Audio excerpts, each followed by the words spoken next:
Newton's first law बोलो, Newton's first law of So motion. that the क्या बेटा? object to remain at rest or in uniform motion until and unless an external unbalanced forces apply. सही है। और कोई देख, तूने बोली ना, मुझे तो समझ में आ गया, बाकी बच्चों को पता नहीं। कुछ ऐसी डेफिनेशन बताओ जो हमारे आसपास होती है और आसपास से देख के बताओ, मतलब ऐसा कुछ फिजिकली ऐसा बताओ भाई, है ना। ऑन बोर्ड बता दो, चाहो तो अपन तुम्हारा वीडियो ऑन करके बता सकते हैं। कुछ ऐसा बताओ, पढ़ा हुआ, ऐसा नहीं है कि न्यूटन फर्स्ट लॉ पहली बार सुन रहे हो तुम लोग, 9th क्लास में भी पढ़ रहे हो इसको, है ना, Newton first law of motion या न्यूटन लॉ ऑफ मोशन। तो मुझे ऐसी डेफिनेशन चाहिए, ठीक है, ऐसी डेफिनेशन चाहिए तो सबको समझ में आए, तुमको भी आए, है ना। तुमको तो आगे होगी, मुझे भी आ गई है, लेकिन उसको अंडरस्टैंड कैसे किए तुमने, क्या ये सिर्फ बुक की लैंग्वेज है, प्रैक्टिकली उसको कैसे सोचते हो, समझ गए बेटा, प्रैक्टिकली उसको कैसे सोचते हो। हेलो, जल्दी से। हाँ सर हाँ बोलो। सर जो ऑब्जेक्ट मोशन में रहेगा वो मोशन में ही रहेगा, और जो रेस्ट में रहेगा वो रेस्ट में ही रहेगा, जब तक हम उस पर एक्सटर्नल फोर्स ना लगाए। हाँ, एक्सटर्नल फोर्स में लगना है, बिल्कुल सही है। और ठीक है, बढ़िया है। और सिंपल करो, और सिंपल तरीके से सोचो, और सिंपल तरीके से सोचो बेटा इसको, और सिंपल जैसे तरीके से। पेंसिल टेबल के ऊपर रखी है तो जब तक अपन उस पर कोई फोर्स नहीं लगाए तो वो आगे नहीं बढ़ेंगी, वहां पे रहेंगी। हाँ सही है। जब तक किसी चीज के ऊपर धक्का या खिंचाव नहीं होगा वो हिलेगी नहीं, या फिर अगर मूवमेंट में है तो रुकेगी नहीं। अच्छा, ये वाला पहला वाला पार्ट तो आप लोग समझते हो, पहला वाला जो पार्ट है उसका, कि अगर कोई ऑब्जेक्ट रेस्ट पे है तो रेस्ट पे ही रहेगा, है ना। पहला पार्ट मतलब समझिए, उसका जो फर्स्ट पार्ट है, फर्स्ट पार्ट मतलब समझ, फर्स्ट पार्ट कौन सा, ये जैसे मेरे पास बुक है, ये है ना, बुक के ऊपर मैंने मोबाइल रख दिया, अभी मोबाइल बुक के ऊपर रखा है ना, तो ये अपनी जो इसकी स्टेट है उसमें कब तक चेंज नहीं आएगा, ये अगर रखा हुआ है ना तो यही रखा रहेगा अभी, है ना, समझ गया। इसकी पोजीशन चेंज हो रही है क्या, इसकी स्टेट बदल रही है क्या, रेस्ट पे है तो रेस्ट पे रहेगा, है ना। अगर मैं इसको धक्का दे दूं ये, तो फिर चीजें बदलेंगी। तो ये तो समझ में आता, पहला वाला जो पार्ट है उसका, कि अगर कोई बॉडी रेस्ट पे है तो वो रेस्ट पे रहेगा, और अगर कोई बॉडी मोशन पे है तो वो फिर मोशन पे ही रहेगी, विथ विथ क्या आता है, कांस्टेंट वेलोसिटी वर्ड, है ना। लेकिन ये हमको ऑब्जर्व नहीं होता है, ये जो उसका सेकंड पार्ट है।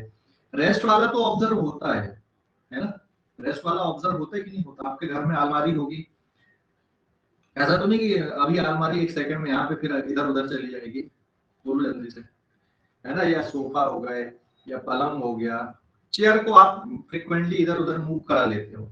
लेकिन कुछ ऐसे ऑब्जेक्ट हैं जो आप एक दिन, 2 दिन, 5 दिन, महीने भर तक आप उनको वहीं पे देखते हो कि नहीं देखते हो, है ना।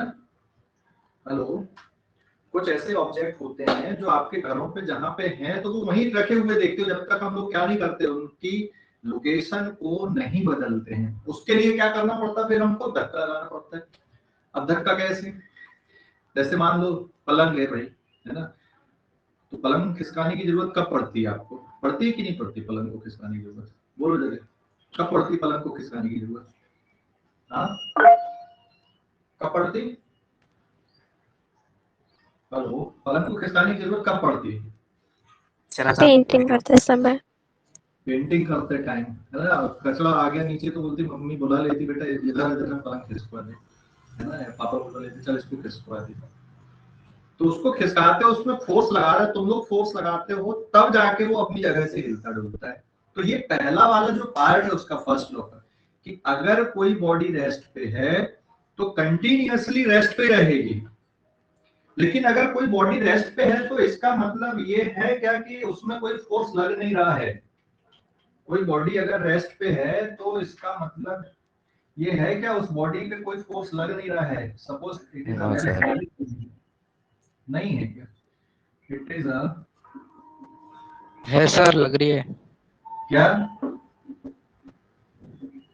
ग्रेविटेशनल फोर्स का लग रहा है कि नहीं लग रहा है इस पे? ये अलमारी मान लो ये रेस्ट पे है, अभी अलमीरा इज एट रेस्ट, क्या इसमें कोई फोर्स नहीं है? है सर है। है, लग रहा है। कौन कौन से फोर्स लग रहे हैं जरा सोचो, अब इसमें इस अलमीरा पे यहाँ पे कौन कौन से फोर्स लग रहे हैं? Reaction normal reaction force. देख, एक तो हो गया बेटा इस पे वेट, इसका वेट आ गया यहाँ पे, दैट इज mg नॉर्मल। हाँ, यहाँ पे ग्राउंड से कांटेक्ट होके ये जाएगा नॉर्मल रिएक्शन ऑन अलमीरा बाय ग्राउंड, ठीक है, it is a ground here. और चलो एक और चीज ले ले हम लोग, तुम इस अलमीरा को धक्का भी दे रहे हो, फिर भी नहीं खिसक रही है, ये धक्का भी दे रहा है लेकिन तब भी नहीं खिसक रही है ना, still it is at rest, heavy अलमीरा इज एट रेस्ट। मतलब पर्सन भी इसको धक्का भी लगा रहा है ना, तब भी नहीं खिसक रही है। तो पर्सन का जो पुलिंग फोर्स आ गया, ये पर्सन इस अलमीरा को इधर पे धक्का दे रहा है, दिस इज एफ, ये अप्लाइड फोर्स हो गया, पर्सन इस पे लगा रहा है, धक्का दे रहा है, लेकिन नहीं जा रही है। मतलब कोई ना कोई और एक और चीज है जो उसको रोक रही है आगे जाने के लिए। कौन सा फोर्स है जो इसको आगे जाने के लिए रोक रहा है? फ्रिक्शन। Friction force. फ्रिक्शन। कौन सा फ्रिक्शन है, स्टैटिक या काइनेटिक? स्टैटिक। स्टैटिक। तो यहाँ पे अलमीरा के यहाँ पे एक और फोर्स लग रहा है, इट इज स्टैटिक फ्रिक्शन। तो ये चार फोर्स यहाँ पे हो गए इस अलमीरा के, फोर फोर्स आपको दिख रहा है, चार फोर्सेस लग रहे हैं, अलमीरा रेस्ट पे है, ठीक है। तो फर्स्ट लॉ क्या कह रहा भाई कि अगर कोई बॉडी रेस्ट पे है तो वो रेस्ट पे ही रहेगी जब तक उस पे अनबैलेंस्ड एक्सटर्नल फोर्स ना लगे। देख, ये नॉर्मल रिएक्शन भी इसमें एक्सटर्नल फोर्स है, वेट भी एक्सटर्नल है कि नहीं? वेट एक्सटर्नल, बताओ जरा, वेट किसने लगाया अलमीरा पे? जो वेट फोर्स है वो किसने लगाया अलमीरा पे? ये अर्थ ने लगाई। सो ऑल दीज फोर्सेस जो भी यहाँ पे अलमीरा पे जो मेंशन फोर्सेस हैं वो सब कैसे हैं? एक्सटर्नल फोर्सेस हैं यहाँ पे, ठीक है। So now external forces act on अलमीरा आर, कौन कौन से बोलो जल्दी से? वेट, वेट मतलब mg, it is exerted by, ये किसने लगाया? एक्सर्टेड बाय अर्थ, ये किसने लगाया? अर्थ ने, भाई अर्थ उसको अपनी तरफ खींच रही नीचे, है ना। फिर आ गया n, normal reaction on a by g, it is normal reaction, normal reaction ये किसने लगाया बेटा? By ground. फिर कौन सा हो गया? स्टैटिक, एक और है अप्लाइड फोर्स, ये किसने लगाया यहाँ पे? This is applied force. Basically ये जो अप्लाइड फोर्स होता है ना, ये जो अप्लाइड फोर्स होता है बेटा, वन मिनट,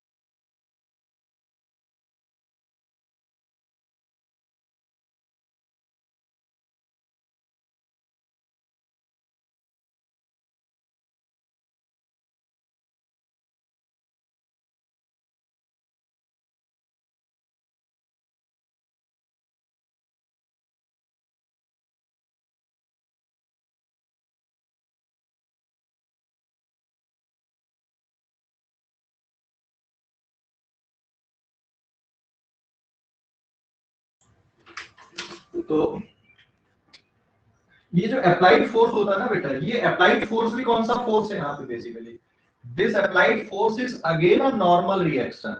देख, ये भी नॉर्मल रिएक्शन, जैसे मैं व्हाइट बोर्ड को धक्का दे रहा हूँ यहाँ पे, दे रहा हूँ कि नहीं मैं? तो ये जो मेरा फोर्स है यहाँ पे व्हाइट बोर्ड को, ये भी कौन सा फोर्स है बताओ? हाथ और व्हाइट बोर्ड के बीच में जो फोर्स आ रहा है, मेरे हाथ को व्हाइट बोर्ड इधर धकेल रहा है मेरे हाथ की तरफ, और मैं व्हाइट बोर्ड को अंदर धकेल रहा हूँ, तो ये है कौन सा फोर्स? बेसिकली जो applied force, it is again a normal reaction, है ना, ये नॉर्मल रिएक्शन है, समझ गए ना? This is a normal reaction. लेकिन हमने इसका नाम अप्लाइड फोर्स रख दिया यहाँ पे, है ना।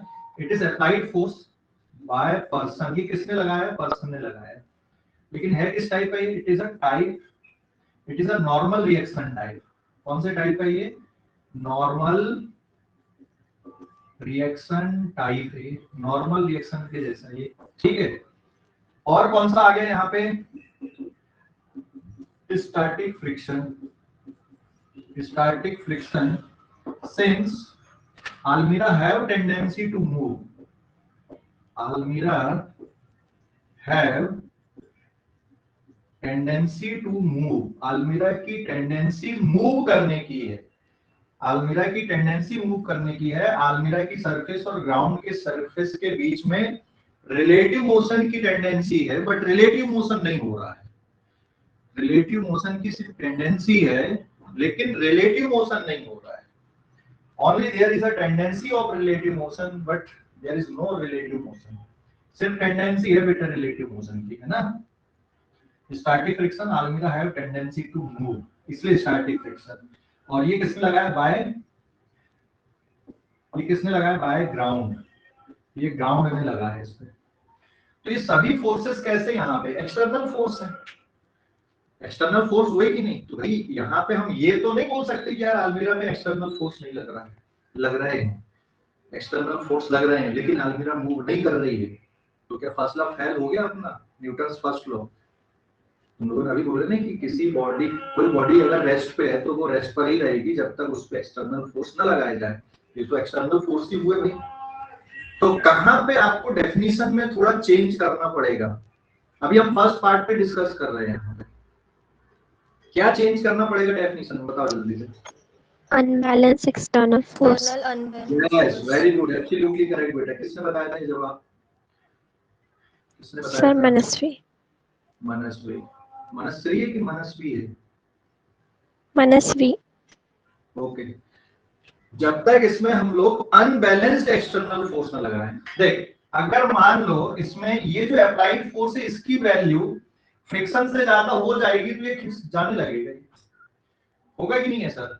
और अगर वेट ये नॉर्मल से ज्यादा हो गया तो ये ग्राउंड को तोड़ देगा, नीचे आ जाएगा। होता है ऐसा, छत टूट जाती है। हाथी को खड़ी कर दो छत पे, छत टूट जाएगी, हाथी सही नीचे। समझ गए? समझ गए कि नहीं? Yes sir. तो अनबैलेंस होना चाहिए। जैसे छत कब टूटेगी? बहुत ज्यादा हैवी लोड रहेगा तो छत टूट जाएगी यार, है ना। समझ गया? Do the simple example. I have a newspaper और अ पेपर, ठीक है। जैसे मेरे पास ये पेपर है ना, ये ऐसा पेपर है। अब इसमें मैं अगर किसी ऑब्जेक्ट को रख दूं, जैसे माउस को अगर मैं रख रहा हूँ यहाँ पे, ये माउस इस पे रखा हुआ पेपर पे, है ना। अभी कुछ हो रहा है, हाँ थोड़ा झुकेगा, और बहुत हैवी चीज रख दोगे तो तोड़ के निकल जाएगा ऐसा। मतलब वेट अगर नॉर्मल से ज्यादा हो गया तो फिर तो नीचे चला जाएगा। क्लियर हो गया कि नहीं? तो अनबैलेंस्ड फोर्स लगना जरूरी है। हाँ, ये भी हो सकता था कि भैया कहीं स्पेस पे रहता है। अब जीरो को कैसे सोचो कि अगर ये अप्लाइड नहीं भी रखते, मान लो थोड़ी देर के लिए ऐसी जगह पे होता है जो ग्रेविटी फ्री स्पेस है, ग्राउंड नहीं है, कोई पर्सन इसको धक्का नहीं दे रहा है, तो ऐसा भी हो सकता था ना। ये ऐसा स्पेस आप इमेजिन कर लो कि जहां ये ग्रेविटी फ्री स्पेस है, ग्राउंड भी नहीं, बस कहीं पे है स्पेस पे ये ऑब्जेक्ट, कोई फोर्स लग ही नहीं रहा है, फिर उसको कोई और फोर्स आ ही नहीं रहा है। लेकिन हम लोग जो डे टू डे लाइफ में हम लोग देखते हैं, जो भी ऑब्जेक्ट को हम लोग देख रहे हैं डे टू डे लाइफ में, उनमें कहीं ना कहीं पे ये फोर्सेस आते हैं। समझ गया बेटा? आते कि नहीं आते? तो अगर आपको ऐसा इमेजिन करना है कि बिल्कुल उसमें कोई फोर्स लग ही नहीं रहा है, तो फिर तो आपको स्पेस इमेजिन करना पड़ेगा। ग्रेविटी फ्री स्पेस हो गया, बट ऐसा प्रैक्टिकली पॉसिबल नहीं ग्रेविटी फ्री स्पेस जैसी कुछ कहानी। समझ गए कि नहीं? ग्रेविटी फ्री स्पेस जैसी कहानी प्रैक्टिकली पॉसिबल नहीं है, ठीक है। ये ग्राउंड हो गया। अब ये बोलोगे कि सर जैसे स्पेस में चले जाते हैं तो वहां पे तो ग्रेविटी नहीं रहती है। हाँ, ग्रेविटी नहीं रहती, बहुत ही फीबल ग्रेविटी रहती है बेटा। लाखों करोड़ों लाइट ईयर दूर भी अगर कोई ऑब्जेक्ट है ना, वो भी हमारी बॉडी पे ग्रेविटेशनल फोर्स लगाता है। जैसे मैं अगर यहाँ पे खड़ा हूँ तो मेरी बॉडी पे जो ग्रेविटी लग रही है, ग्रेविटेशनल फोर्स लग रहा है, वो सबसे स्ट्रॉन्ग किसका है? अर्थ का है। मेरी बॉडी पे सन भी ग्रेविटेशनल फोर्स लगा रहा है, मेरी बॉडी पे तुम लोग भी ग्रेविटेशनल फोर्स लगा रहे हैं। Every object in the universe exert gravitational force on me, but मैं सन की तरफ नहीं जा रहा हूँ, मैं मून की तरफ नहीं जा रहा हूँ, मैं तुम्हारी तरफ नहीं आ रहा हूँ। ठीक है, क्यों जानते हो ऐसा? वाई? बोलो जल्दी से, क्यों हो रहा है ऐसा? कि अर्थ का ज्यादा है ना, ग्रेविटेशनल फोर्स ज्यादा है। हाँ, अर्थ यहाँ पे इस जगह पे अर्थ का ग्रेविटेशनल फोर्स इतना पावरफुल है कि बाकी को क्या कर दिया उसने। अर्थ का ग्रेविटेशनल फोर्स इतना पावरफुल है कि बाकी के ग्रेविटेशनल फोर्स उसकी जगह पे नेग्लिजिबल हैं। समझ गए? बोलो जल्दी से, समझ गए कि नहीं? Yes sir. यस। हाँ, इतना पावरफुल है कि बाकी नेग्लिजिबल है। ठीक है, क्लियर हो गया? तो ऐसे ही, तो हमारे डे टू डे लाइफ में हम लोग जो भी ऑब्जेक्ट देखते हैं, अब तुम लोग जो भी ऑब्जेक्ट देखो ना उसमें फिजिक्स देखो। बात समझ रहे हो? फिजिक्स को समझने का तरीका यही है, आपके आसपास जो भी चीज, जो भी इवेंट होते हैं, जो भी घटनाएं होती हैं, उनसे फिजिक्स को रिलेट करो। ठीक है, अब और रिलेट करने का मतलब ये है कि जैसे अपन ने जो जो चीजें पढ़ ली, अभी काइनेमेटिक्स पढ़ ली अपन ने, डिस्टेंस, डिस्प्लेसमेंट, वेलोसिटी, एक्सीलरेशन, तो रिलेट करो उसको, फिजिक्स को जीना चालू कर दो, फिजिक्स ऑटोमेटिकली बहुत आसान हो जाती है हमारे लिए, क्योंकि हमारे साथ साथ ही तो चल रही है फिजिक्स। समझ गए? साथ साथ ही चल रही है। ठीक है, उसको जीना चालू कर दो आप। जैसे एक कमरे से दूसरे कमरे पे गए, कदम गिन लो, कभी मेजरमेंट ले लो यार, कितना डिस्टेंस चले, कितनी देर में चले। समझ गए? कितना डिस्प्लेसमेंट हो गया, कितनी एवरेज वेलोसिटी हो गई, बॉल को फेंक दिए। समझ गए कि नहीं? बोलो क्या बोल रहा हूँ? तो फिजिक्स को आप अपनी डेली लाइफ में उतार लो, फिजिक्स बहुत आसान है। और जो हमारे आसपास पूरा है ना, जो हमारे आसपास चीजें दिखती हैं ना, पूरा फिजिक्स भरी पड़ी है उन पे। ठीक है, तो जैसे हमने यही एग्जांपल लिया यहाँ पे, जब न्यूटन फर्स्ट लॉ हम लोग समझ रहे, तो किताब से नई चीजें समझ में आती, किताब से बाहर निकलो, आप उसको प्रैक्टिकली रियलाइज करो, तब वो आपको समझ में आता है। Got it? हेलो, समझ गए? Yes sir. है ना? तो फिजिक्स समझने के लिए आपको बाहर आना पड़ेगा, किताब से बाहर आना पड़ेगा। किताब से फिजिक्स समझ में नहीं आती, ठीक है? बुक से फिजिक्स समझ में नहीं आएगी। फिजिक्स समझने के लिए आपको बाहर आना पड़ेगा बुक से। बुक से बाहर मतलब आपके आसपास जो हो रहा है उनको देखो, फिर हाँ उसको अप्लाई करो, तब फिजिक्स आएगी। जैसे ये एग्जांपल मैंने ऐसा इसलिए लिया, हर किसी के घर में अलमीरा होगी, कोई भारी बॉक्स होगा, कुछ ना कुछ होगा, आप देख रहे होगे हर दिन, अरे आज भी यहीं पे है, कल भी वहीं पे पड़ा है। ठीक है, अच्छा ये बताओ मुझे, अगर ये पर्सन इसको धक्का ना दे तो क्या ये mg खत्म हो जाएगा क्या यहाँ पे बॉक्स पे? नहीं सर, नहीं होगा। No sir. अगर ये ग्राउंड के और अगर ये ग्राउंड को हटा भी लो सडनली, मान लो अचानक ये ग्राउंड गायब कर दो, तब भी क्या mg खत्म हो जाएगा क्या? No sir. No sir. अभी एक इंटरेस्टिंग बात आती, अगर हम लोग अचानक ग्राउंड को हटा देते हैं यहाँ पे, क्या होगा बताओ जरा? अचानक ग्राउंड को हटा दें क्या होगा? सर नीचे मेरा नीचे आ जाएगी। ये जैसे ग्राउंड को हटाओगे तुरंत नॉर्मल रिएक्शन खत्म हो गया इसका, ग्राउंड का लगने वाला। मैंने ग्राउंड पे नॉर्मल नहीं बनाया, जैसे ग्राउंड को हटाओगे ये खत्म हो जाएगा। लेकिन ये पर्सन धक्का दे रहा था, मान लो हवाई से धक्का दे रहा है, तो जैसे ग्राउंड खत्म हुआ ये फ्रिक्शन भी खत्म हो जाएगा। कौन कौन से दो फोर्स बचेंगे? mg बचेगा और ये पर्सन का धक्का देने वाला फोर्स बचेगा। इसके कारण ये बॉक्स ऐसा कुछ आगे गिर जाएगा या आगे जाता रहेगा प्रोजेक्टाइल जैसे। समझ गए? तो अनबैलेंस्ड हो गया कि नहीं? तो न्यूटन्स फर्स्ट लॉ को अब कंप्लीट कैसे करोगे? कैसे कंप्लीट करोगे कि या तो कोई भी फोर्स लग नहीं रहे हैं, बट प्रैक्टिकली ऐसा पॉसिबल ही नहीं है कि किसी ऑब्जेक्ट पे कोई फोर्स लगे ही ना, है ना? कोई ग्रेविटी फ्री स्पेस जैसी कोई बात नहीं है। समझ गए? हाँ, वहां पे डोमिनेटिंग फैक्टर की जरूर बात होती है। मेरी बॉडी पे यूनिवर्स का सबसे लास्ट में भी कोई अगर ऑब्जेक्ट है, वो भी मेरी बॉडी पे ग्रेविटेशनल फोर्स कर रहा है, ध्यान रखना, लेकिन उसकी स्ट्रेंथ बहुत कम है। समझ गया बेटा? समझ गए कि नहीं? हेलो, यस समझ सर। गए? तो थिंक पॉजिटिव। सोलर सिस्टम, हमारा सोलर सिस्टम है, यूनिवर्स में कितने लाखों करोड़ों स्टार्स हैं, तो ऐसा तो नहीं बोलेंगे कि यार वो बहुत दूर वाला स्टार है, उसकी लाइट हमारे तक नहीं आ रही। ऐसा है क्या?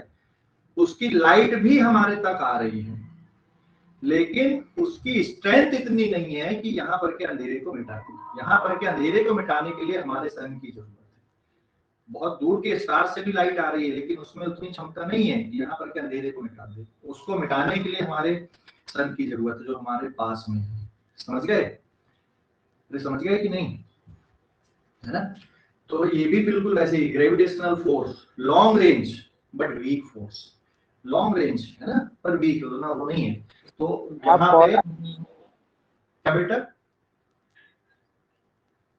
हेलो, अरे बोलो जल्दी से। सर आपकी ये सर क्या हो गया? हेलो, पॉज नहीं मेरे तरफ से बराबर है नेटवर्क, तुम्हारे एंड पे कुछ गड़बड़ी है, दोबारा रीज्वाइन कर लो। तुम्हारे एंड पे गड़बड़ी है, मेरे एंड पे सही है ना? ओके, तो ये चार forces. Sir I am living and rejoin.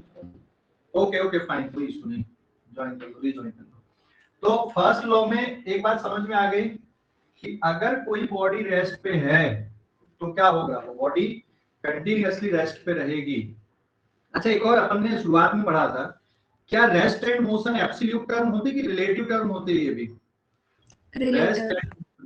ये भी रिलेटिव होते हैं। रिलेटिव। फिर यहाँ पर हम लोग रेस्ट वर्ड का मतलब किसके फ्रेम से रेस्ट में बोलेंगे? रेस्ट वर्ड का मतलब ये किसके फ्रेम से बात कर रहे हैं हम लोग? ग्राउंड के फ्रेम से। लेकिन अर्थ जो फ्रेम है हमारा, वो खुद भी रेस्ट पे नहीं है ना? है क्या अर्थ रेस्ट पे? अर्थ खुद अपने एक्सिस पे रोटेट हो रही है ना, और सन के चारों तरफ भी घूम रही है। तो ड्यूल मोशन है हमारे अर्थ में। तो बात समझ रहे हो कि नहीं? हेलो, अरे बोलो जल्दी से। Yes sir. है ना? तो हमारी जो अर्थ है, जिस फ्रेम से हम लोग बात कर रहे हैं, फ्रेम मतलब समझ गए कि नहीं? फ्रेम का मतलब जहां से बैठ के हम लोग क्वेश्चन सॉल्व करने वाले, सीधा सीधा फंडा। तो हमारा जो अर्थ फ्रेम है वो खुद भी रेस्ट पे नहीं है भाई, वो तो खुद भी अपने एक्सिस पे रोटेट हो रही है। समझ गए? तो खुद भी अपने एक्सिस पे रोटेट हो रही है ना? खुद भी अपने एक्सिस पे रोटेट हो रही है, सन के चारों तरफ घूम रही है। तो हम जिस फ्रेम पे बैठे हैं वो खुद भी रेस्ट पे नहीं है, लेकिन हम अज्यूम कर ले रहे हैं, क्योंकि भाई हम जैसे खड़े हमारे आसपास, जैसे व्हाइट बोर्ड देख रहे हैं, मैं आज यहाँ देख रहा हूँ, तभी भी यहीं लगा, कल आके देखूंगा कल भी यहीं लगा मिलेगा मुझे, तो हम बोल ले रहे हैं कि यार ये रेस्ट पे है ना? समझ गया बेटा? फिर बोलो जल्दी से। Yes sir. Yes sir. Okay, तो हम लोग अर्थ के रिस्पेक्ट में इसको देख रहे हैं ना। ये तो अर्थ के रिस्पेक्ट में, अगर ये ऑब्जेक्ट यहाँ पे रेस्ट पे है तो ये कंटिन्यूअसली रेस्ट पे रहेगा, और अगर मोशन पे है तो मोशन पे रहेगा, जब तक इस पे अनबैलेंस्ड एक्सटर्नल फोर्स, ये सभी एक्सटर्नल है ध्यान रखना, कोई भी अनबैलेंस हो गया तो इसकी स्टेट बदल जाएगी।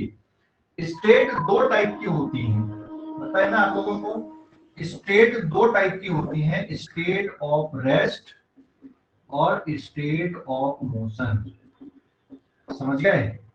स्टेट ऑफ रेस्ट, तो यहाँ पे रेस्ट का मतलब ग्राउंड को हम लोग अज्यूम कर ले रहे हैं कि हमारी अर्थ रेस्ट पे है। अज्यूम्ड है ये, not exact. Our earth frame is assumed at rest. बात समझ गए? और जो भी हमको क्वेश्चन सॉल्व करना है, क्योंकि हम लोग मार्क्स के तो क्वेश्चन सॉल्व नहीं करने वाले, जो भी हमको क्वेश्चन सॉल्व करना है यहाँ पे अर्थ के करने वाले हैं, इसलिए अर्थ का जो हमारा फ्रेम है उसको ग्राउंड फ्रेम हम ले रहे हैं और उसको रेस्ट पे मान लेंगे। समझ गए बेटा? समझ गए? बोलो जल्दी। Yes sir. है ना? Yes, हमारा sir. जो ग्राउंड फ्रेम है, अर्थ फ्रेम है, उसको हम लोग क्या मान ले रहे हैं यहाँ पे? रेस्ट पे मान ले रहे हैं। ठीक है? सो दो टाइप की स्टेट होती है, एक होता है स्टेट ऑफ रेस्ट एंड एक हो गया स्टेट ऑफ मोशन। तो ये जो ऑब्जेक्ट है ये कैसा है यहाँ पे? ये इसकी स्टेट क्या है? रेस्ट की स्टेट है। तो ये रेस्ट की स्टेट कब बदलेगी? कब बदलेगी इसकी रेस्ट की स्टेट? अनबैलेंस फोर्स लगाने पे। हाँ, जब इनमें से कोई अनबैलेंस हो जाए, मतलब इनका जो वेक्टर सम है, इनका वेक्टर सम, देखो फर्स्ट लॉ में ना मैथमेटिकल अगर लिखें तो अप्लाइड फोर्स वेक्टर, ये वेक्टर प्लस ये वेक्टर प्लस ये वेक्टर, इन सब का वेक्टर सम जीरो है इस पे, not scalar sum. Vector sum zero है, समझ गए ना? स्केलर सम नहीं बेटा, वेक्टर सम जीरो है इनका। क्लियर हो गया अभी? तो इतना नोट करो, फिर आगे बढ़ते हैं हम लोग।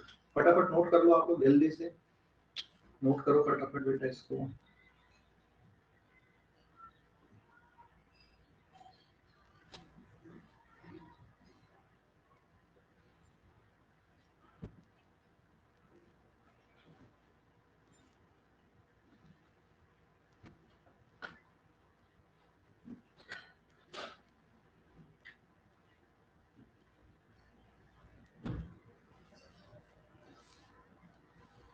हाँ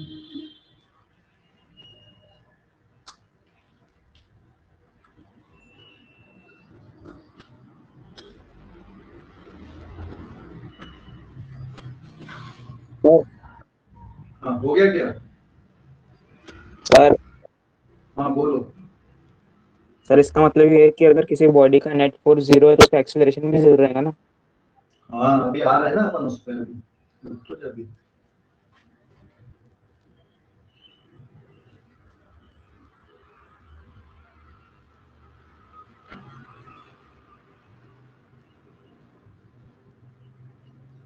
हो गया क्या?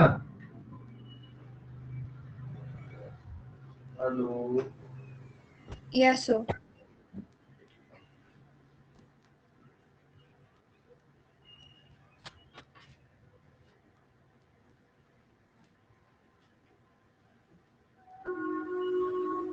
बिठा दो बेटा इसको। Hello Yes, sir.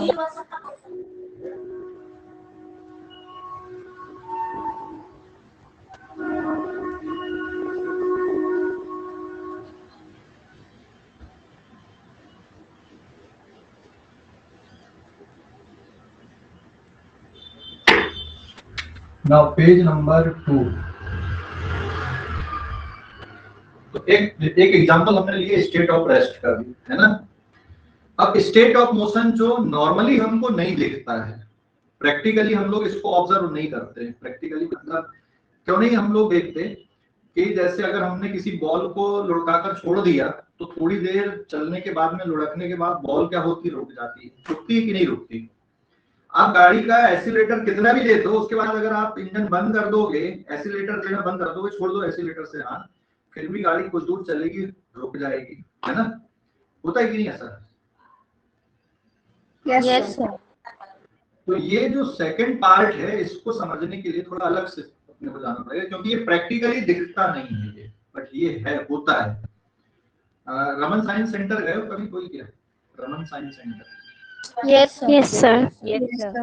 गए हो? और वहां पे रमन साइंस सेंटर पे वो एक इस तरह की ट्यूब बनी हुई है ऐसी, है ना, देखे हो कि नहीं? यहाँ से एक बॉल को डालते हैं और ये बॉल यहाँ से चल के वापिस यहीं तक आ जाती है, और फिर अगर यहाँ से डाल दो फिर वापिस इधर आ जाती है। याद है? देखे हो कि नहीं देखे? Yes, Yes, sir. sir. Yes, sir. देखे हो? है ना। तो वो इनर्शिया से रिलेटेड है, मतलब ये जो न्यूटन का फर्स्ट लॉ है ना, उससे रिलेट करने के लिए बनाया गया। न्यूटन फर्स्ट लॉ को रिलेट करने के लिए बनाया गया। तो जो सेकंड पार्ट है न्यूटन फर्स्ट लॉ का, कि अगर कोई बॉडी मोशन पे है तो it will move with constant velocity. Second part ये है ना कि कोई बॉडी अगर रेस्ट पे तो रेस्ट पे रहेगी, कोई बॉडी अगर मोशन पे तो मोशन पे नहीं रहेगी, विथ कांस्टेंट वेलोसिटी, जब तक उसमें अनबैलेंस एक्सटर्नल फोर्स अप्लाई ना किया जाए, जब तक उस पे अनबैलेंस्ड अप्लाइड फोर्स एक्ट ना हो। जैसे मान लो यहाँ पर ये फिर से हम लोगों ने बॉक्स लिया यहाँ पे, ठीक है, ये बॉक्स लिया और ये जो बॉक्स है यहाँ पे भी, इसकी वेलोसिटी मान लो 4 मीटर पर सेकेंड है, ठीक है, 4 मीटर पर सेकेंड है इसकी वेलोसिटी। तो इसमें जो फोर्सेस लग रहे हैं देखो, अभी ये हो गया इस पे नॉर्मल रिएक्शन ऑन बॉक्स, है ना, बाय ग्राउंड, ये हो गया बेटा यहाँ पे ग्राउंड, ठीक है। फिर एक आ गया इसका वेट mg। मान लो इसको कोई धक्का दे रहा है यहाँ पे इस बॉक्स को, ये इस बॉक्स को कोई धक्का दे रहा है, पुश कर रहा है, मतलब नॉर्मल रिएक्शन टाइप हो गया ये। This is the applied force, ठीक है। और कोई फोर्स मिस कर रहा है क्या अपन? बताओ जरा यहाँ पे, और कोई फोर्स मिस कर रहा है क्या? और कोई फोर्स मिस कर रहा है क्या? ये कांस्टेंट है, कांस्टेंट है। देख ये तो ऊपर हवा में उड़ नहीं रहा, ये ग्राउंड पे ही चल रहा है, ये जो बॉक्स है यहाँ पे। तो ये पर्सन इसको धक्का दे रहा है, नॉर्मल और mg चलो एक दूसरे को कैंसिल कर ले रहा है, क्योंकि mg ज्यादा नहीं है इसलिए ग्राउंड टूट नहीं रहा है, और नॉर्मल भी ज्यादा नहीं है, नहीं तो ये हवा में उड़ने लगता है ऐसा, क्योंकि जैसे कांटेक्ट ब्रेक होता है तो ये खत्म हो जाता है। तो ये वाले डायरेक्शन के फोर्स तो जीरो होगा, लेकिन ये वाले डायरेक्शन में जो अप्लाइड फोर्स है अगर ये लगेगा तो वेलोसिटी कांस्टेंट नहीं रहेगी। समझ गए? न्यूटन फर्स्ट लॉ इनवैलिड हो जाएगा। तो यहाँ पे एक और फोर्स में लिख दूं कि ये पीछे के डायरेक्शन में भी एक और फोर्स आ रहा है and that is equal to kinetic friction. कौन सा फ्रिक्शन बेटा? Kinetic friction.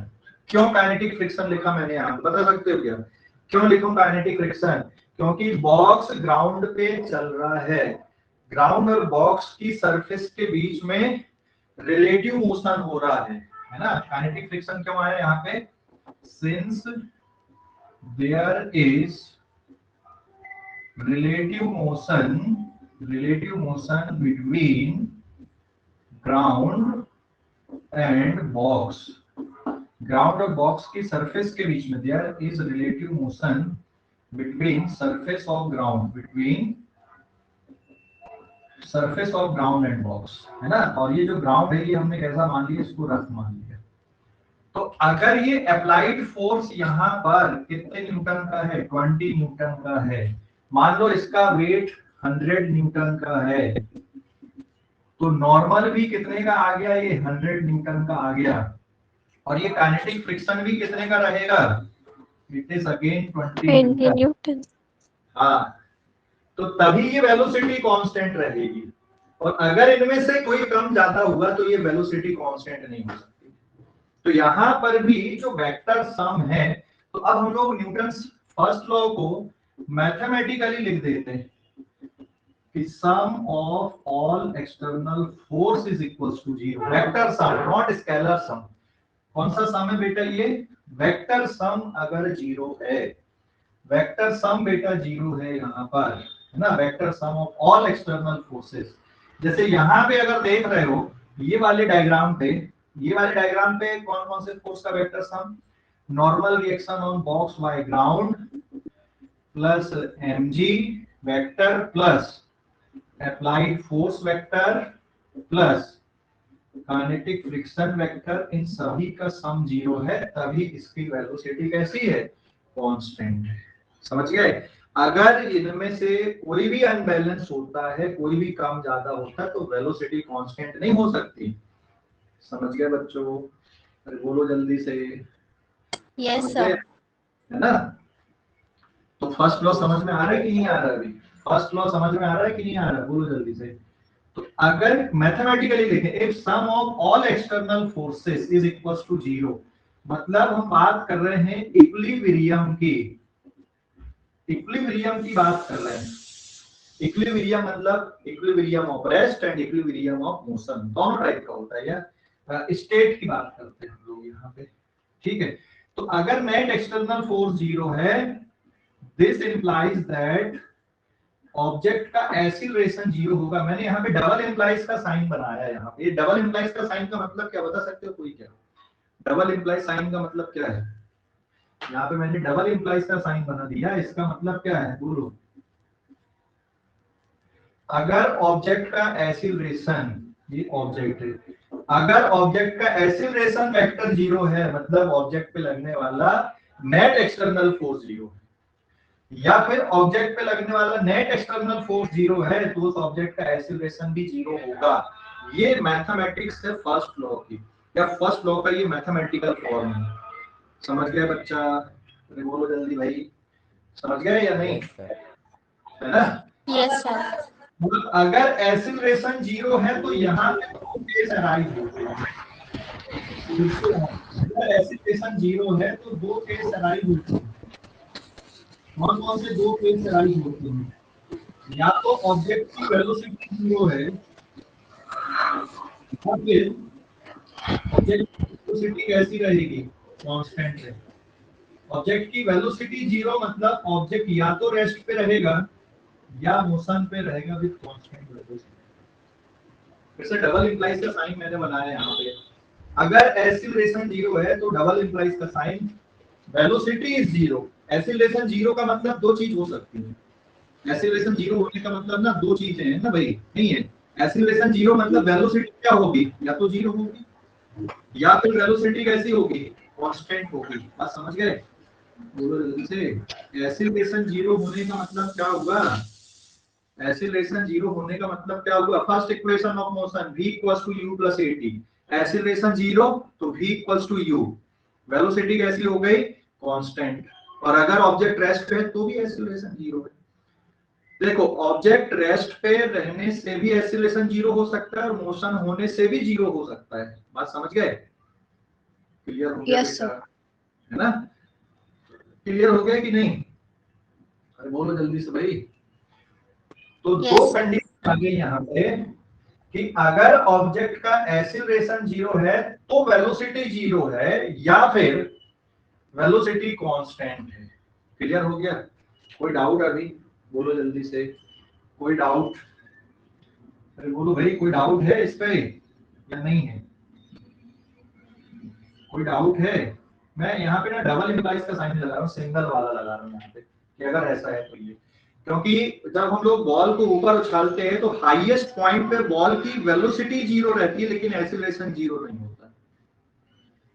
जब बॉल को हम नीचे से ऊपर उछालते हैं तो जहां पे हाईएस्ट पॉइंट आती बॉल की वहां पे वेलोसिटी जीरो होती है उस इंस्टेंट पे, लेकिन उस इंस्टेंट पे भी एक्सीलरेशन जीरो नहीं होता है ना? इसलिए अपन ने यहाँ पे एक सिंगल इंप्लाइज वाला साइन लगाया, यहाँ पे डबल इंप्लाइज वाला साइन है क्योंकि फोर्स और एक्सीलरेशन रिलेट है। वेलोसिटी से हम लोग एक्सीलरेशन की डेफिनेशन बनाते हैं। ठीक है, तो एक्सीलरेशन अगर जीरो है तो डेफिनेटली दो केस बनेंगे, या तो ऑब्जेक्ट रेस्ट पे रहेगा या ऑब्जेक्ट कांस्टेंट वेलोसिटी से जाएगा। समझ गया बेटा? अरे बोलो जल्दी भाई, समझ गए या नहीं? हेलो, अरे समझ गए या नहीं? है ना? Yes sir. ये मैथमेटिक्स है न्यूटन फर्स्ट लॉ की, और न्यूटन फर्स्ट लॉ को एक और नाम दिया गया है, क्या बोलते हैं इसको? This is also called law of inertia. अब बेटा ये इनर्शिया एक और वर्ड आ गया है यहाँ पे, अब ये क्या बोला है यार? इनर्शिया है ना, इनर्शिया एक और वर्ड आ गया, समझ गए? इनर्शिया एक और वर्ड है। What is the meaning of inertia? Note करो इसको, फिर आगे बढ़ते हैं हम लोग। नोट करो, जल्दी से नोट कर लो जरा।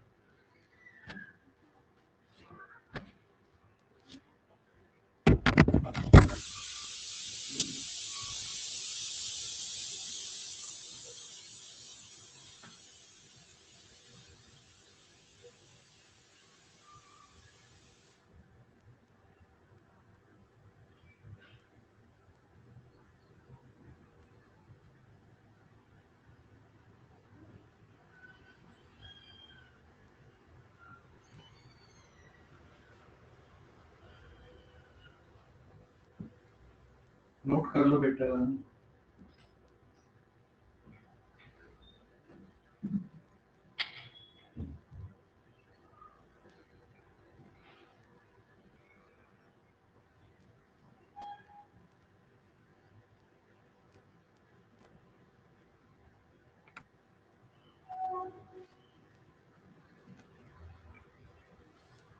Done sir.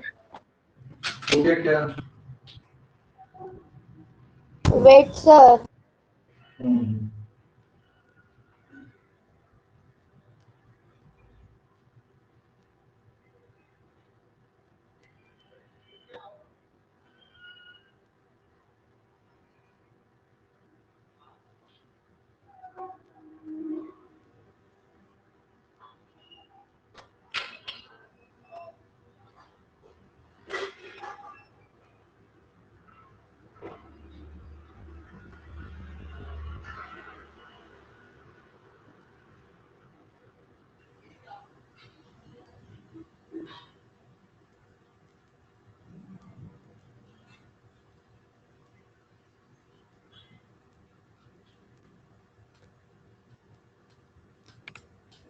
हो गया बेटा लिखकर? Yes, sir.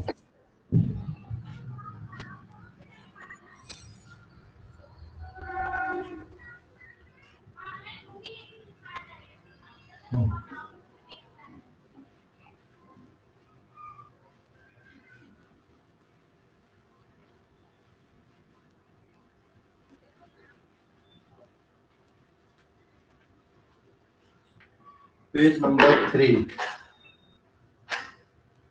ठीक है, देखो ये दो डायग्राम में फिर से लेता हूं यहाँ पे।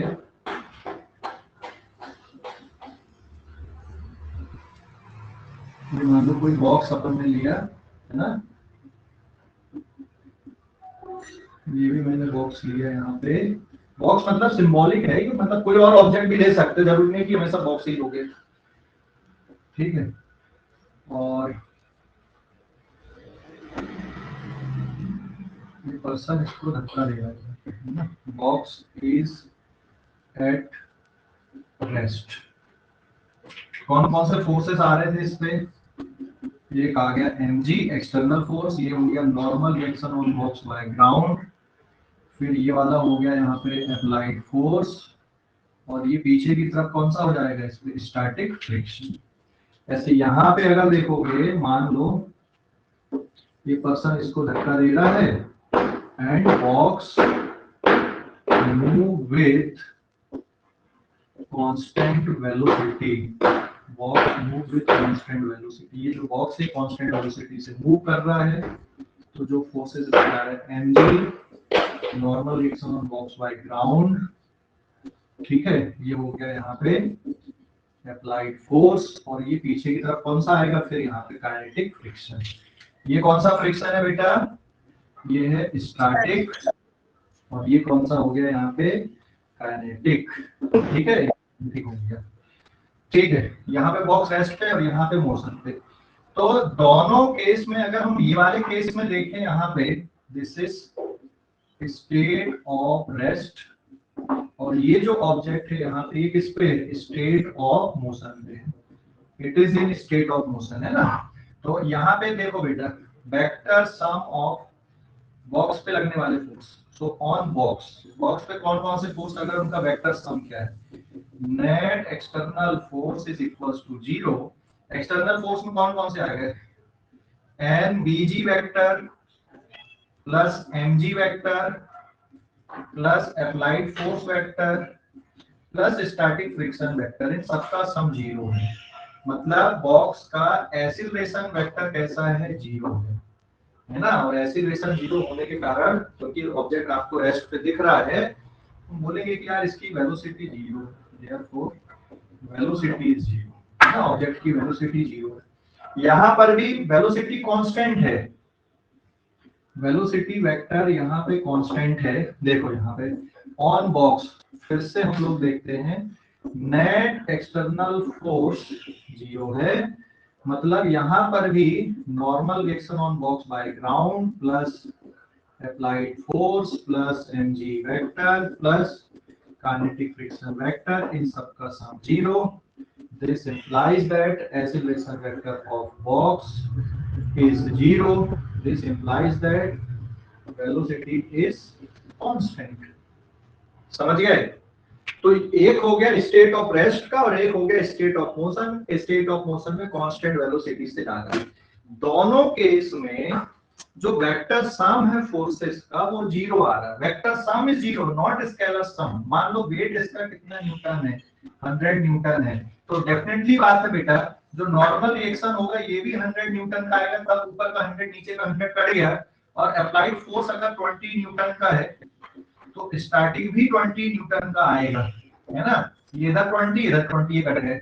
ऐसे यहाँ पर भी देखो, अगर ये 100 न्यूटन है और ये, तो ये भी 100 न्यूटन आएगा, है ना। और ये अगर 20 न्यूटन का यहाँ पे लग रहा है, तो काइनेटिक फ्रिक्शन भी कितने का होगा? 20 न्यूटन का होगा। तो स्केलर सम 0 नहीं है। अगर आप स्केलर सम करने की सोच रहे हो यहाँ पे कि भाई ये 100 प्लस ये 100 फिर 20 फिर 20, ये तो हो जाएगा 240 हो गया। स्केलर सम नहीं चाहिए हमको। कौन सा सम चाहिए?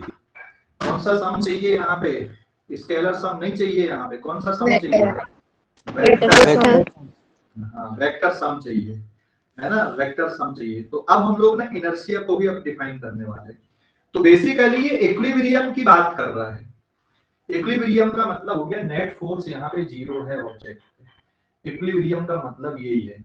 इक्विलिब्रियम, इक्विलिब्रियम वर्ड समझते हो कि नहीं समझते? इक्विलिब्रियम, हेलो, इक्विलिब्रियम वर्ड समझते हो? सर बता दो सर। इक्विलिब्रियम मतलब, इक्विलिब्रियम एक कंडीशन हो गई जिसमें नेट फोर्स 0 होता है, ये समझ ले। अभी इक्विलिब्रियम एक कंडीशन है जिसमें नेट फोर्स 0 है। या जैसे मान ले कोई रिएक्शन हो रहा है, रिएक्शन में भी इक्विलिब्रियम बोलते हैं कि हाँ यार ये इक्विलिब्रियम पे आ गया। इक्विलिब्रियम का मतलब जैसे आपने पानी पे शक्कर डाले, पानी पे आपने शक्कर डाली, क्या होगा? शक्कर घुलती जाएगी। कब तक घुलेगी? जब तक पूरी खत्म नहीं हो जाती। क्या आ गया? सॉल्यूशन का क्या आ गया? इक्विलिब्रियम आ गया कि नहीं आया? हेलो, समझ गए? हाँ सर। एक एक्सपेरिमेंट करना इसी पे, एक ट्रांसपेरेंट मतलब कांच की ग्लास लेना, उसमें नमक डालना, चम्मच से घोलते जाना, फिर एक चम्मच डालना, फिर घोलते जाना, ऐसा करना। ये होगा 10-20 रुपए खर्च होंगे नमक के लिए तुम्हारे, बल्कि उतने नहीं होंगे अगर छोटी ग्लास में पानी ले लोगे तो। एक चम्मच नमक डालना, घोलना, फिर नमक डालना, फिर घोलना, फिर नमक डालना, फिर घोलना। और ये ऑब्जर्वेशन करना कि कब तक घुलता है नमक। एक कंडीशन आएगी बेटे कि नमक घुलना बंद हो जाएगा पानी में, पता ही नहीं। तो जहां पर आके नमक घुलना बंद हो गया मतलब वो इक्विलिब्रियम आ गया साल्ट एंड वाटर सॉल्यूशन का। क्योंकि अब जब घुलना बंद हो गया तो फिर आप जितना भी डालते जाओगे वो नहीं घुलेगा, उससे ज्यादा नहीं घोल सकता, मतलब उसका इक्विलिब्रियम अटेन हो गया। समझ गए? अरे बोलो जल्दी भाई। हाँ सर समझ गया। समझ गए ना? करके देखना एक्सपेरिमेंट, बड़ा मजेदार एक्सपेरिमेंट है आप, ये है ना। एक गिलास पानी लेना, उसमें नमक डालते जाना, घोलते जाना, फिर डालना, फिर घोलना। एक कंडीशन ऐसी आएगी कि नमक घुलना बंद हो जाएगा। सो वो सैचुरेटेड सॉल्यूशन होता है ना? हाँ, उसको सैचुरेटेड सॉल्यूशन बोलते हैं कि भैया वो इक्विलिब्रियम आ गया वहां पे उसका। तो इक्विलिब्रियम फिजिक्स में, इक्विलिब्रियम का मतलब है कि उस पे नेट फोर्स जीरो रहना। अगर हम फोर्सेस के इक्विलिब्रियम की बात करें तो, है ना, इक्विलिब्रियम मतलब इक्वल इन ऑल डायरेक्शंस, ऐसा। तो एक्चुअल में यहाँ ऑल डायरेक्शन से मतलब ये है कि सभी डायरेक्शन से लगने वाले फोर्स का वेक्टर सम जीरो है, ये इसको बोलते हैं इक्विलिब्रियम। अभी समझ गए बेटा इक्विलिब्रियम का मतलब? फिजिक्स में न्यूटन लॉ में इक्विलिब्रियम का मतलब क्या रहेगा? Net force zero. समझ गए? हेलो, है ना, नेट फोर्स जीरो, तो इक्विलिब्रियम बोलेंगे। तो इसको लॉ ऑफ इनर्शिया भी बोलते हैं। दोनों कंडीशन समझ गए, this is the state of rest and this is the state of motion. ये वाली जो स्टेट है ये तो हमको दिखती है प्रैक्टिकली, लेकिन ये स्टेट हमको प्रैक्टिकली नहीं दिखती। दिखती है क्या ये वाली स्टेट प्रैक्टिकली तब दिखेगी आपको कि जब आप गाड़ी चला रहे हो तो एक फिक्स उस पे आपने कांटा कर दिए, एक्सीलरेटर फिक्स कर दिए, तो गाड़ी का जो स्पीडोमीटर है वो कांस्टेंट दिखता है आपको। दिखता है कि नहीं दिखता? अरे बोलो भाई जल्दी से। उसकी स्पीड फिक्स कर देते हैं अपन, लेकिन उसके लिए एक्सीलरेटर हमको चलाना पड़ता है, लगना पड़ता है एक्सीलरेटर, तब जाके वेलोसिटी कांस्टेंट होती है। तो उसका रीजन है बेटा ये फ्रिक्शन। क्योंकि अगर हम ये अप्लाइड फोर्स को हटा दें तो ग्राउंड के ऊपर स्लाइड करेगा और फ्रिक्शन लगेगा, तो इसलिए अल्टीमेटली कुछ दूर चल के क्या होता है, फिर ऑब्जेक्ट रुक जाता है। इसलिए देखना बॉल को जब हम लुढ़का के छोड़ देते ग्राउंड में तो कुछ दूर चलने के बाद बॉल क्या होती है, रुक जाती है। क्यों रुकती है? क्योंकि वहां पे फ्रिक्शन लगता है, अनबैलेंस्ड फोर्स वहां पे फ्रिक्शन हो जाता है। समझ गए? जहां पे अनबैलेंस्ड फोर्स आ गया मतलब उसकी स्टेट को बदलेगा। स्टेट कब नहीं बदलेगी? जब उस पे नेट एक्सटर्नल फोर्स जीरो होगा। अनबैलेंस टोटल सारे फोर्सेस एक दूसरे को बैलेंस कर रहे हैं तो उसकी स्टेट नहीं बदलेगी। तो स्टेट कब बदलेगी? कोई भी अनबैलेंस्ड फोर्स आ गया स्टेट को बदल देगा। अरे समझ गए? बोलो जल्दी से। कोई भी अनबैलेंस्ड फोर्स आ गया उसकी स्टेट को बदल देगा। अब वो स्टेट क्या हो सकती है? रेस्ट वाली हो सकती है, मोशन वाली हो सकती है। कोई ऑब्जेक्ट अगर रेस्ट पे है, स्टेट बदलना, फोर्स लगा दो उस पे, अनबैलेंस्ड फोर्स लगा दो, स्टेट बदल जाएगी भाई, उठ के चलने लगेगा। और अगर सीधा चल रहा है तो डायरेक्शन मुड़ जाएगा। समझ गए? या दोनों कर सकता है। देखो अनबैलेंस्ड फोर्स क्या क्या कर सकता है? अगर मैं यहाँ पे करूँ अनबैलेंस, मुझे किसी ने धक्का दिया, ये है ना, या मैं चल रहा हूँ कांस्टेंट वेलोसिटी, किसी ने धक्का दिया, कट मारा, मेरा डायरेक्शन बदल गया। या ये भी हो सकता है कि धक्का देने से मेरे स्टेट ऑफ रेस्ट से मोशन पे भी आ गया और डायरेक्शन भी बदल गया। या अगर हम कांस्टेंट वेलोसिटी से जा रहे हैं, किसी ने हमको पुश किया या अनबैलेंस्ड फोर्स लगाया, तो हमारा डायरेक्शन भी बदल सकता है और वेलोसिटी भी बदल सकती है, दोनों चीज हो सकती है। तो अनबैलेंस्ड फोर्स क्या करता है? अनबैलेंस्ड फोर्स ऑब्जेक्ट की स्टेट को बदलता है। समझ गए? अरे समझ गए या नहीं? बोलो जल्दी भाई। Yes, sir. Unbalanced force object की स्टेट को बदल देता है। स्टेट बदल जाती है बेटा अनबैलेंस्ड फोर्स ऑब्जेक्ट की। स्टेट मतलब स्टेट ऑफ रेस्ट और स्टेट ऑफ मोशन, दोनों। स्टेट ऑफ रेस्ट भी है और स्टेट ऑफ मोशन भी है। ठीक है, clear, got it, any doubt? अरे बोलो जल्दी से। सर क्वेश्चन क्या है? मैंने क्वेश्चन नहीं बोला, मैंने एक्सप्लेनेशन दिया हूँ। मैंने ये बोला हूँ कि अनबैलेंस्ड फोर्स लगाने से ऑब्जेक्ट की क्या बदलती है? स्टेट बदलती है ना। अनबैलेंस्ड फोर्स लगाने से ऑब्जेक्ट की स्टेट बदलती है, समझ गए? तो मैं पूछ रहा क्वेश्चन इक्विलिब्रियम से आएंगे क्या क्वेश्चन? क्योंकि ऑलमोस्ट मैंने देखा क्वेश्चन इक्विलिब्रियम से थे। मैंने क्वेश्चन देखा था तो मोस्ट क्वेश्चन इक्विलिब्रियम से थे।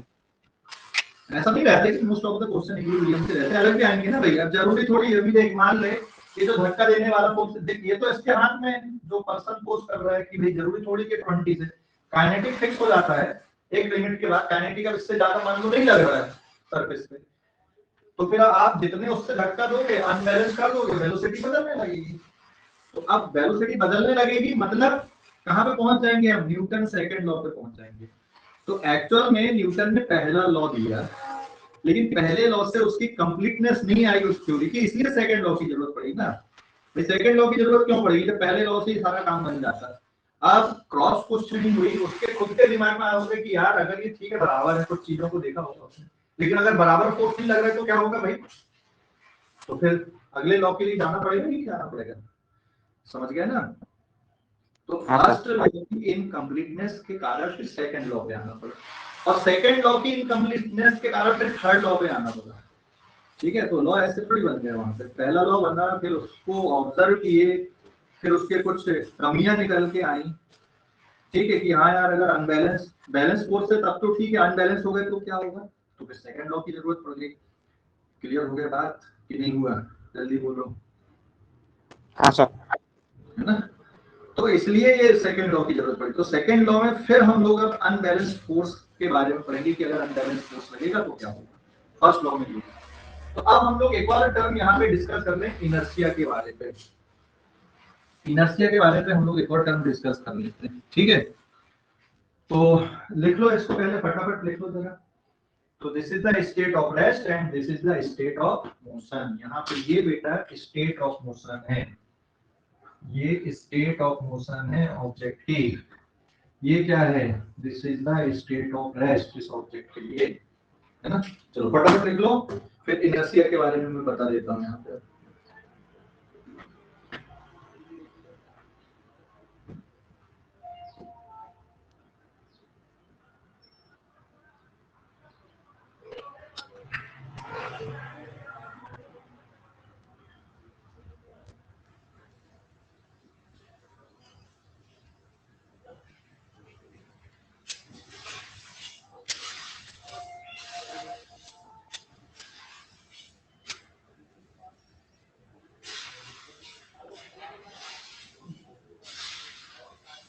हो गया क्या?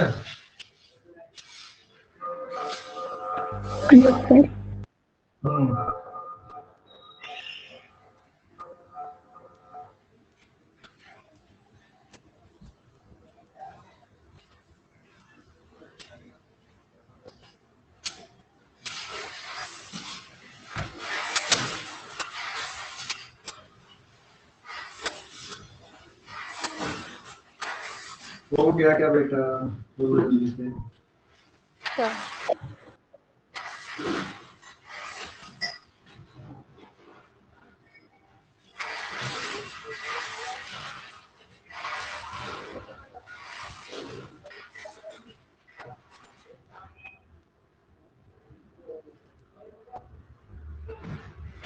हो गया ना लिखकर?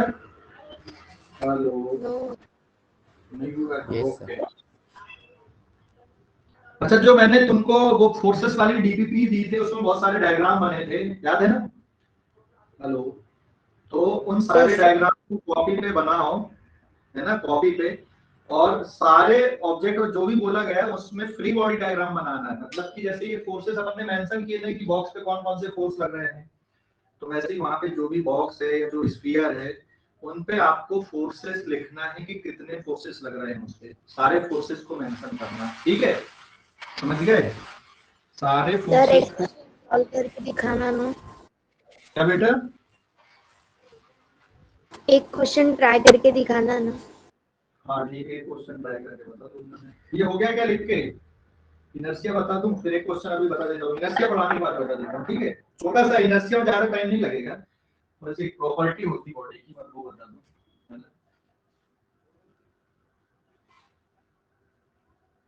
हो गया क्या? लिखकर हो गया ये?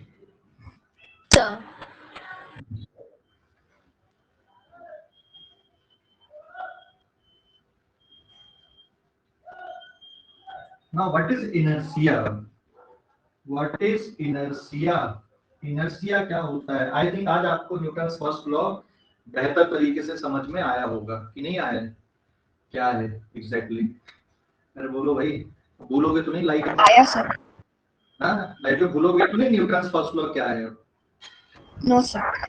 नहीं ना, मेरी बेटी है, मतलब 3 साल की है, 4 साल की, 3-4, हाँ, वो न्यूटन फर्स्ट लॉ पता कैसे बताती है?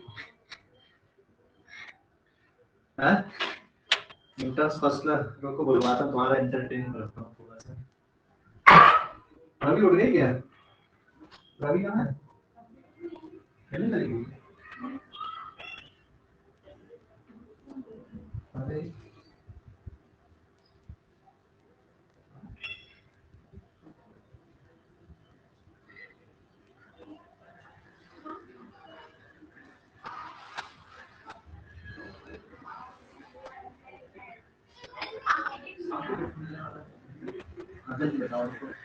फर्स्ट लॉ कैसे बताते हो? चलो फटाफट बताओ। हाँ चलो बताओ उनके सामने, बोलना पड़ता है। बोलो फर्स्ट लॉ क्या है न्यूटन का? अरे फर्स्ट लॉ नहीं, जल्दी बता दो, फिर गिफ्ट मिलेगा तुमको फिर। हाँ अगर कोई, हाँ थोड़ा जोर से बोलो, अगर हाँ बैठा है तो, हाँ और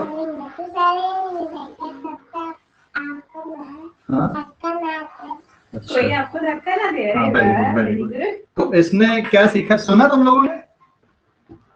यस सर। क्या सुना बताओ? क्या सुना है? अगर तुम बैठे हो तो बैठ ही रहोगे, अगर तुम चलोगे तो चलते रहोगे, जब तक तुमको कोई धक्का ना दे। आई थिंक नो डाउट यार, मैंने ही बताया उसको कि ऐसा होता है न्यूटन फर्स्ट लॉ, लेकिन सही में ये है ना फैक्ट, अगर तुम बैठे तो बैठ ही रहोगे, अगर तुम चल रहे हो तो चलते रहोगे जब तक तुमको कोई धक्का ना दे, है ना फैक्ट? फर्स्ट लॉ है कि नहीं है? Yes sir. Ravi height measurement सब कुछ जानती है अभी। ठीक है, okay. So law of inertia, इसको लॉ ऑफ इनर्शिया भी बोलते हैं हम लोग। इनर्शिया का मतलब क्या होता है? इनर्शिया का मतलब होता है बॉडी की वो प्रॉपर्टी। इनर्शिया का मतलब क्या बेटा? It is the property of body. Inertia का मतलब it is the property of body by which it oppose the change in its state, किसी बॉडी की वो प्रॉपर्टी जो अपनी स्टेट में होने वाले चेंज का अपोज करे। समझ गए? किसी बॉडी की वो प्रॉपर्टी जिससे वो अपनी स्टेट में होने वाले चेंज का अपोज करे। समझ गए? बॉडी की वो प्रॉपर्टी जिससे वो अपनी स्टेट में होने वाले चेंज का अपोज करे, उसको क्या बोलते हैं हम लोग? इनर्शिया बोलते हैं। समझ गए? हेलो बोलो भाई। Yes sir. है ना? बस इतनी है इसकी डेफिनेशन। इनर्शिया का मतलब किसी बॉडी की वो प्रॉपर्टी जिससे वो अपनी स्टेट में होने वाले चेंज का अपोज करे। तो एक्चुअल में जो इनर्शिया होता है, inertia is related with the mass. Inertia is related with mass, not equal to mass but related with mass. Mass से रिलेटेड है ना? जैसे यहाँ पे मान लो 2 अलमारी रखे अपन ने, एक बहुत भारी और एक थोड़ी हल्की वाली रखी है। ये मान लो 20 kg की रखी है और दूसरी अलमारी मान लो 200 kg की रखी है, ठीक है। और मान लो मैं ही धक्का दे रहा हूँ, तो किसकी स्टेट को मेरे धक्के से आसानी से बदला जा सकता है? 20 20 kg।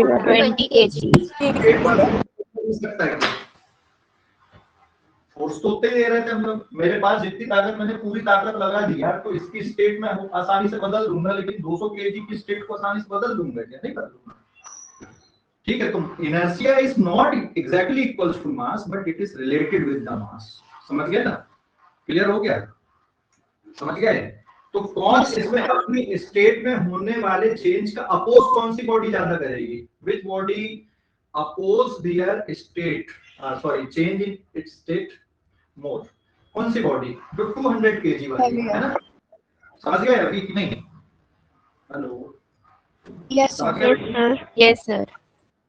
क्लियर हो गया? तो हम ऐसा देखो, हम ऐसा नहीं बोलेंगे कि इसका इनर्शिया ज्यादा है इसका इनर्शिया कम है, हम ऐसा बोलेंगे कि ये जो बॉडी है ये अपनी स्टेट में होने वाले चेंज का ज्यादा अपोज करेगी। हम ये नहीं बोलेंगे कि इसका इनर्शिया ज्यादा है इसका इनर्शिया कम है।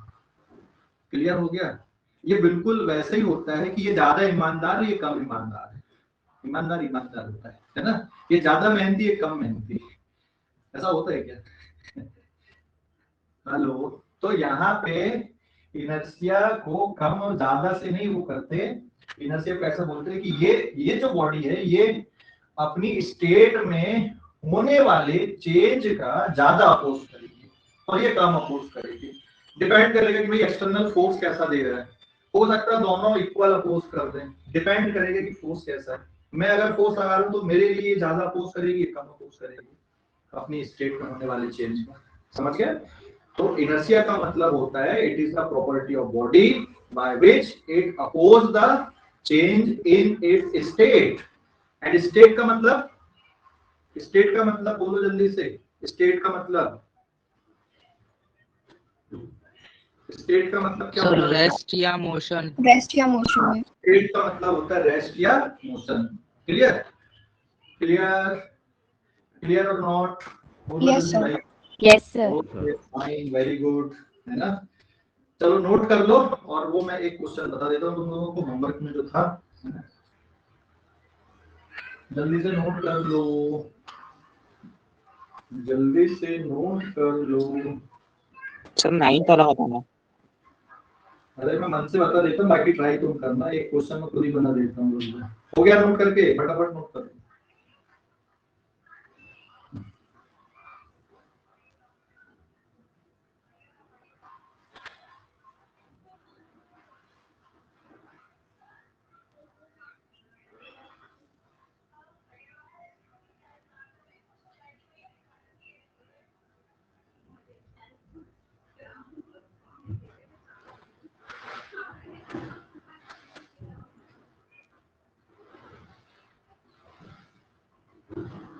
हो गया क्या बेटा?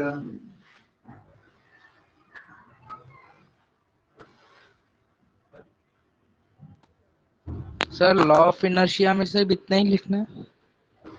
लॉ ऑफ इनर्शिया में थोड़ी लिखा मैंने, लॉ ऑफ इनर्शिया या न्यूटन फर्स्ट लॉ एक ही बात है ना, लॉ ऑफ इनर्शिया भी बोलते हैं उसको, ठीक है?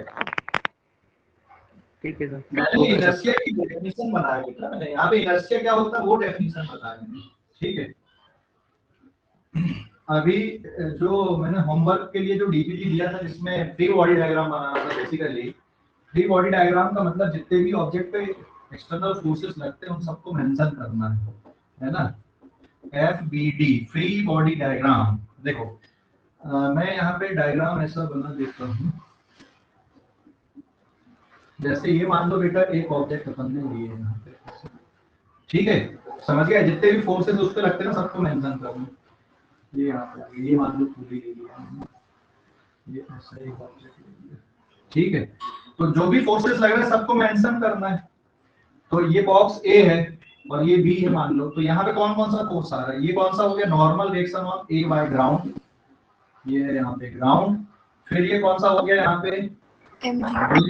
mg, इसका मास हो गया ma, mg और रस्सी इसको इधर खींच रही है, this is tension force on A by string, इसको सिंपली टी से डिनोट कर देना। ऐसे यहाँ पे कौन सा फोर्स आ रहा है बेटा, it is mvg, it is tension force on B by string and it is again T, क्योंकि ये रस्सी एक ही लगी हुई है यहाँ पे, तो टेंशन फोर्स भी सेम ही रहेगा। ठीक है, समझ गए कि नहीं? अब अगर मान लो ये रफ सरफेस होती, अगर स्मूथ सरफेस है, और अभी जो भी क्वेश्चन मैंने जो डीपीपी लिया था उसमें मैंने फ्रिक्शन वाली सरफेस नहीं लिया था, रफ सरफेस नहीं लिया, all the surface are smooth, तो अभी आपको फ्रिक्शन उसमें कंसीडर नहीं करना है। तो यहाँ पे अगर स्मूथ वर्ड बोल दिया तो फ्रिक्शन को नहीं लेना है। तो इस पे 3 फोर्स लग रहा है, इस पे 2 लग रहा है, ये 3 लग रहा है, तो ये अनबैलेंस्ड हो गया। क्यों अनबैलेंस्ड हो गया? क्योंकि टेंशन को काउंटर करने के लिए इधर पे कोई फोर्स नहीं है, mg को काउंटर करने के लिए नॉर्मल दिख रहा है, लेकिन इसको काउंटर करने के लिए कोई नहीं है। तो इसके कारण क्या होगा बेटा, ये बॉक्स इधर आएगा, जैसे ये बॉक्स इधर आएगा ये रस्सी ढीली पड़ेगी और ये नीचे गिरेगा, ऐसा बोलोगे है ना, तो ये नीचे आता जाएगा, इधर जाता जाएगा। हाँ, ये वाली पुली पे अगर चाहिए आपको, this is tension force on pulley by string, again it is T, this is tension force on pulley by string, it is again T. S का मतलब होता है यहाँ पे स्ट्रिंग है, समझ गए? एस का मतलब क्या है यहाँ पे, string, this is tension on pulley by string. Clear हो गया बेटा? हमने स्ट्रिंग पे फोर्स नहीं बनाया, हमने किस किस पे फोर्स बनाए हैं, बॉक्स ए पे बनाए, पुली पे बनाए, बॉक्स बी पे बनाए। क्लियर हो गया बच्चा? बोलो जल्दी से, समझ गए? Yes yes sir. Okay, draw करना, ये होते फ्री बॉडी डायग्राम, बहुत आसान है, सिंपल, तो ट्राई करना। ठीक है, तो आज के लिए इतना ही, नोट करना है इसको, स्क्रीनशॉट ले लो। वैसे अच्छी डाउट था, क्या बेटा? अच्छी का डाउट था शाम को पूछ लेना यार भाई, है ना? सर। शाम को कहाँ पूछूं? शाम को मैं दूसरी चीजें करता सर। क्या होता है? शाम को दूसरी चीजें करता सर, मैं अच्छी थोड़ी करता। हाँ तो ठीक है ना, मैं आने वाला हूँ सेंड करके शाम को। अच्छा ठीक है, इसको नोट कर ले, मैं पूछ ले फटाफट। ये क्लास सेंड करना था ना मुझे, रिकॉर्डिंग चल रही है, दोबारा ज्वाइन करना, फिर डाउट के लिए दोबारा ज्वाइन करो फिर। ठीक है, स्क्रीनशॉट ले लो इसका, जिनको डाउट है तो डाउट के लिए दोबारा ज्वाइन करना, मैं क्लास सेंड करता हूँ।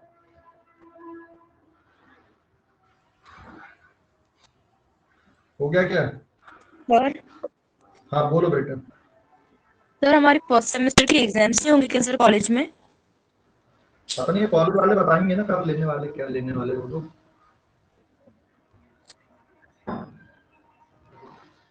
ठीक है, yes sir. Okay bye. Okay, bye bye. दोबारा रिज्वाइन करना, मैं क्लास एंड कर रहा हूँ, स्क्रीनशॉट ले लो इसका लिखने के लिए।